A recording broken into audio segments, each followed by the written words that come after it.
Greetings, friends, and welcome back to How to Be Spiritual. This is episode number 2. You can find number 1 on our YouTube channel, on our webpage. It's not like a series. You have to pay attention to the whole thing, but kind of. We do try to build on it, so that's great. Thank you for being interested. Goodness, I don't mean in my video, but interested in your spirituality, interested in God, interested in your life. I said in episode number 1 that there's no one way to be spiritual. At the end of all this, I'm not going to say, here's the devotional book that will save your life. Who knows? Sometimes people hand me a devotional book and they say, this is the greatest thing ever, and I'm asleep by page 3, right? So just different people. And I find that I do different things throughout my life. I don't do the same thing that I've done forever and ever. Sometimes I'll be on a Psalms kick. I'll just in the morning, I'll read Psalms, ponder them, do it again at night. Sometimes I'll have a book. I know I went through a long time reading My Utmost for His Highest. That's serious Christianity right there. My mother-in-law kind of famously read through that devotional book every day of her life for decades and marked in the margins. An amazing thing, the life that gives evidence to. And she's good evidence how spirituality is something that grows over a lifetime. It's not, well, I have a quick experience, I go to a workshop, I watch 3 videos, I'm going to be a spiritual person. It's a long journey. It requires discipline, habits, and so on. Right now, I'm reading from Rabbi Jonathan Sacks, so everything that's good and helpful isn't necessarily Christian. A lot of people I know subscribe to Richard Rohr's emails that come daily. There's a lot of great stuff out there. We'll talk more about that. I also said in episode number 1 that, sometimes we think that a spiritual person is the person that, beams and looks sweet and joyful. Or we think that spirituality must be evidenced by some feeling. Do I feel this? I don't know what we feel, some warm, fuzzy something inside. I'm not by nature the person that my spirituality is like a warm, fuzzy feeling. It may be, it may not be. I think that says more about your emotional makeup than whether God is with you or not. Actually, having a healthy spirituality might heal some of the feelings that you carry around inside yourself. That's one of the goals, at least. In the email that I put out just the other day, I was talking about the difference between happiness and purpose. In America, usually it's the pursuit of happiness, and people are always looking around saying, well, why am I not happy? Why am I not happy? What could make me happy? Why doesn't he make me happy? Instead, they're a whole other set of questions to ask. Instead of why am I happy or why isn't the world making me happy, we could ask, why am I here? Why is there a world in the first place? So we try to find our place. We try to find our purpose. We try to be part of something that's bigger. Part of something that's bigger, that's God, of course, but then also part of God's work, God's mission in the world. It can take time to find what your place is, and it may be some strengths that you have, but it may also be God can use weaknesses that you have. God can use your woundedness. What is it? There's a Hemingway line, the world breaks everyone, and then some become strong in the broken places. It may be somewhere that you've been deeply wounded, some darkness in you, that's actually going to be the gifted place where God can use you. If you develop a healthy spirituality, I don't know, you may be happier. I'd suggest, though, there's a higher goal that's even better, and it's the word joy, which is kind of better than happiness. Joy isn't happiness times 3. Joy is something that's deep-seated, and we'll talk more about joy over time and how to move in that direction. I think I want to say that developing your spirituality, it's the best thing that you can do for yourself and for those people around you and for the world. It's also really hard, right? So it's hard partly because spirituality is about God. I mean, it's God.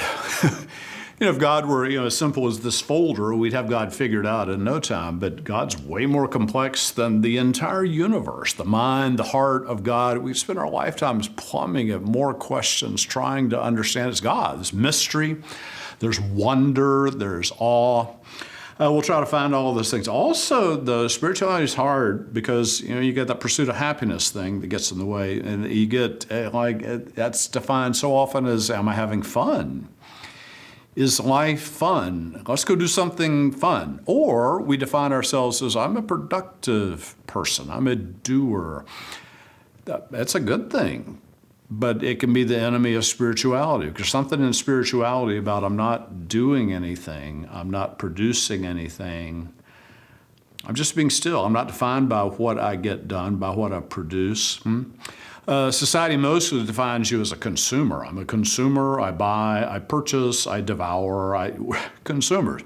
Spirituality isn't another thing to consume or another way of consuming. It might have, in the history of the church, they've fasted. People fast. I'm not going to consume so that I can discover my inner hunger for God. It's pretty interesting. In our world, there's no one way to be spiritual, but I think any way that's going to be healthy and long-lasting, it involves quiet. And quiet's just so hard to come by in our world. There's just so much racket. And if there wasn't racket out there, we got racket in our heads, or voices saying things to you, and then you got your gadgets and the TV's on, the Sonos making music, something, all the time. We're just addicted to racket and uncomfortable when it's quiet. But there's something about over time learning how to be still. The silence might bother you for 7 or 8 seconds. You want to get better at that. We're like, I can do a minute of silence. I'm going to try 2 minutes tomorrow. And to keep expanding the thing, and the more you're able to be quiet, to find a place. You might have to hide out in the bathroom from your kids, or you might have to, who knows. Wendy Farley says, linger when you take out the trash. Like, they don't know. They think you're still taking out the trash. Take some time out there just to be quiet, just to be still. It's an amazing thing. And what this helps you see is that loneliness is when you're alone, and it's painful. And it's a painful silence, like somebody gives you the silent treatment. Silence can be painful. Being alone can be painful. One of the goals of the spiritual life is to transform loneliness and quiet into what we call solitude. Solitude, you're alone, but you're not really alone, right? You're alone, but you know that you're with God. You're communing with the universe, the earth, history, meaning. It's a beautiful thing. Solitude, growing in that ability to be still. It's also a matter of constancy. In one of my first emails, I quoted Albert Einstein. It's not like he was some great religious believer, but he did reflect on God and what God might be like if there's a God. And one of the things he said is that for me, the evidence of God isn't miracles, but it's the constancy of things. So there are these rules of the universe, and the universe follows those rules. And the sun keeps coming up, and we know why, and the stars move where they. For him, it's the order, it's the design of things. So often in the spiritual life, you get duped into thinking, I'm looking for a flashing light. I'm looking for a mountaintop experience. The real spiritual life is defined way more by what is constant, what is predictable, what happens all the time. Rabbi David Wolpe wrote this lovely thing that I've quoted in sermons before. He says, it's easy to be thankful for something that's unusual. If out of the blue somebody sends you flowers or bakes you cookies, you think, wow, and you write them a thank you note. He says it's way harder to be grateful for what's always there. What's always there. Spirituality is about learning to be grateful for what's always there. Spirituality really begins in gratitude, not earning, not deserving, but gratitude. Gratitude to God, gratitude to others, gratitude to life. There's a lot that comes our way. It's also about cultivating wisdom. Wisdom. Do you have wisdom?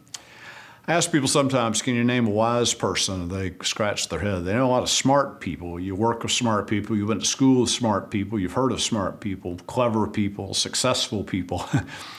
But who are the wise people? And the wise people, they may not be the smartest. They may not be the most successful, but they're people, they know how to be still. They know how to see the perspective, larger perspective on things.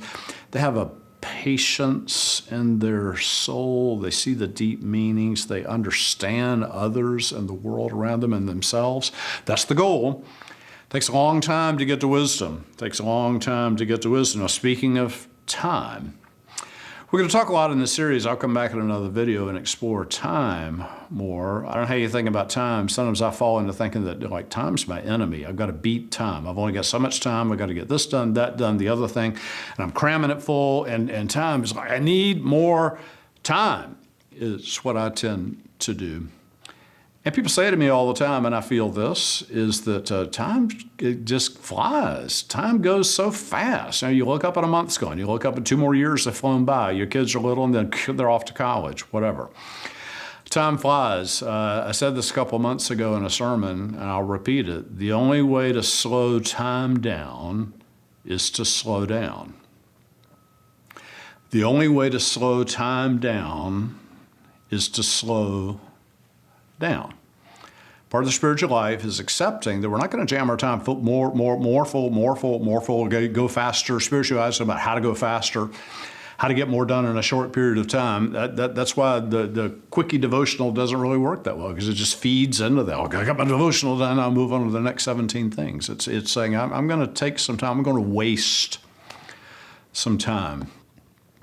You could say that spirituality, prayer, meditation, it's just a waste of time. And people who don't care about God and their purpose in the world are going to think you're just wasting time. My dad used to ding me for daydreaming. Son, you're daydreaming. Daydreaming.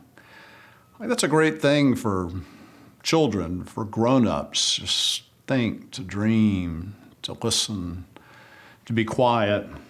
It's absolutely a lovely thing. Sometimes people tell me they don't have time for spirituality. They don't have time for prayer or reading their Bible or coming to church. It's a smokescreen. And you know it is because we find time for all kinds of things. We find time to go to Jackson Hole. We find time for a tennis match. We find time to go out for an elegant dinner. We find time to exercise. We find time for all kinds of things. To develop a spiritual life, you're going to have to book in some time. And it won't be wasted, right? It'll be invested in your soul, in your spirit, in the world. It can just be a beautiful thing. I'm also going to come back later and talk about one other thing that I'll mention in closing. That is, you need some community. You're having some community right now with me. You're not alone. You're talking to James. And I'm trying to hear what you're saying back to me, and I'm imagining some of your thoughts. You need somebody. You need some community. You don't need 1,000 people in a community. You don't need 500. I know when my kids went to college, they were talking to go to a big school or a little school, and they thought if you go to a big school, you probably have more friends. How many friends do you need? You know, in my college experience, the truth is, at the end of the day, I had 3 really close friends, and they're still really close friends. 3. That's a good number. I'm not embarrassed by that number. I need those 3. We need each other. So to find somebody to be a fellow pilgrim with you on this journey, I don't know how you do that, but you might know somebody. It doesn't mean that they've got it all figured out and they tell you the answers. You should get together, somebody that you can share with, and it may be somebody in another country. We can Zoom and such now. It's great, isn't it? And you just share. Here's how I'm doing. Here's what's hard. Here's something I discovered. Here's something I thought I discovered, and now I'm mixed up about it again. It's a beautiful thing. God made us to hold hands and go with others on this journey. So friends, thank you for joining us again for How to Be Spiritual, episode number 2. We'll be back with number 3 before long.